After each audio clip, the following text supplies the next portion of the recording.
You know, it's funny how we never really stop to think about where some of our most fundamental ideas actually come from.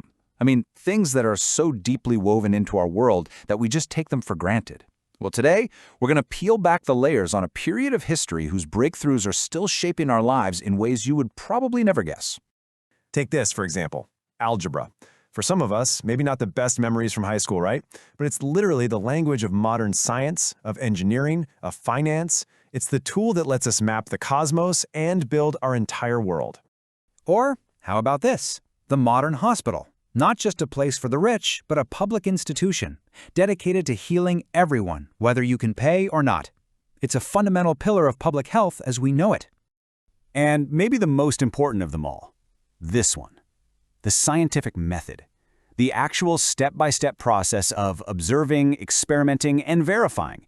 It's the operating system for how we understand reality itself. So, what's the connection here? What on earth links a mathematician in 9th century Baghdad, a groundbreaking hospital in Cairo, and the very method we use to test our ideas?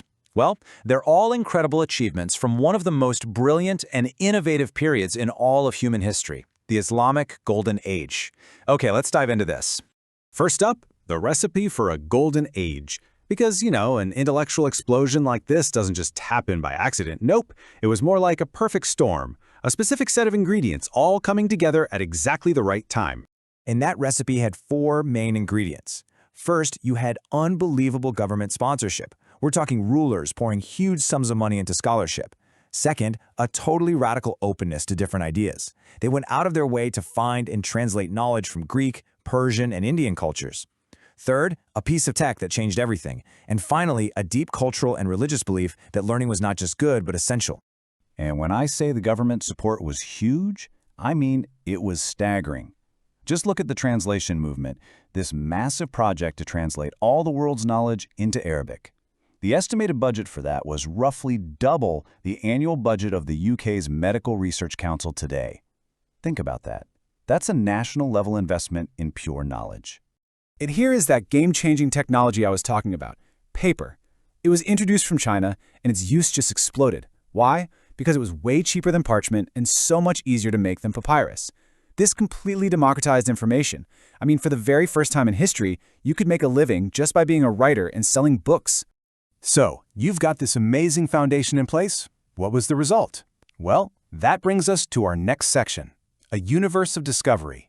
These scholars weren't just preserving old knowledge, they were building on top of it, creating this incredible highlight reel of breakthroughs that would change the world forever. And this table gives you a sense of just how wide-ranging their work was. We were talking about fundamental advances in pretty much every field. In math, you've got the development of algebra and spherical trigonometry. In medicine, they're pioneering public hospitals and advanced surgical techniques. In astronomy, they're building massive observatories and refining tools like the astrolabe. And in physics, they're laying the groundwork for optics and championing the experimental method. It's just, wow. Let's just zoom in on that first one for a second. The word algebra itself, it comes from the Arabic al-jabr, which means something like the restoring of broken parts. It was the title of a revolutionary book by a 9th century Persian scholar named al-Khwarizmi. He was working at the famous House of Wisdom in Baghdad, a direct result of all that government funding. And he wasn't just solving problems, he created a whole systematic method for finding unknown variables, a method that is now absolutely fundamental to all of modern science. And the progress in medicine was just as mind-blowing. These public hospitals, like the famous one in Cairo, were actually forbidden from turning away anyone who couldn't pay. Physicians like al-Razi were the first to figure out the clinical difference between smallpox and measles. A surgeon known as al-Zahawi invented over 200 surgical tools, many of which are still recognizable today. And get this, Ibn al-Nafis correctly described how blood flows through the lungs 400 years before it was discovered in Europe. But it wasn't just what they discovered, it was how they did it. Just listen to this quote from that same physician, al-Razi. He's describing a controlled clinical trial. The idea of having a control group to properly test a treatment, that is the absolute gold standard of medicine today. And here he is laying out the basic principle more than 1,000 years ago. Just incredible. And they brought that same critical eye to the stars. Now, thanks to that openness to new ideas, they studied the Greek Ptolemaic model of the universe, but they didn't just accept it blindly. They saw its problems. It was clunky, it was a bit inaccurate, and it relied on these weird mathematical cheats, like a thing called the equon. So astronomers at the Marga Observatory, like Nasir al-Din al-Tusi, created brand new mathematical tools, like the Tusi couple, to build a much more elegant and mathematically honest model of the cosmos, one that got rid of Ptolemy's astronomical workarounds. And that might bring us to the single greatest achievement of the whole era. From this man, Ibn al-Haytham, or al-Hazan as he was known in the West. He is often called the world's first true scientist. Why? Because he was the one who insisted that any theory, any idea, had to be rigorously tested through repeatable experiments. And he used that exact method to completely revolutionize our understanding of optics, proving that we see because light comes into our eyes, not because our eyes shoot out some kind of magic ray. So, if this period was so incredible, so brilliant, what happened? Why did it end? Well, that brings us to our third section, an era's fading light. And it's important to know, the end of the Golden Age wasn't like someone flipping a light switch. It was more like a long, slow sunset.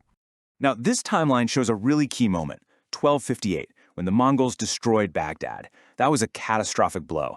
The House of Wisdom, which was the intellectual heart of the world, was completely destroyed. But even that wasn't the end of the story. Scholarship did continue, and new centers for learning even popped up later, like the Timurid Renaissance in Central Asia more than a century after. So you really can't pin the decline on one single thing. It was a slow unraveling that happened over centuries. Think of it like our recipe from the beginning. The ingredients started to run out. That political unity that had guaranteed all that government funding started to break apart. Devastating invasions from the outside wrecked the stability you need for deep scholarship. And eventually, shifting economic trade routes slowly choked off the wealth that had powered the whole thing.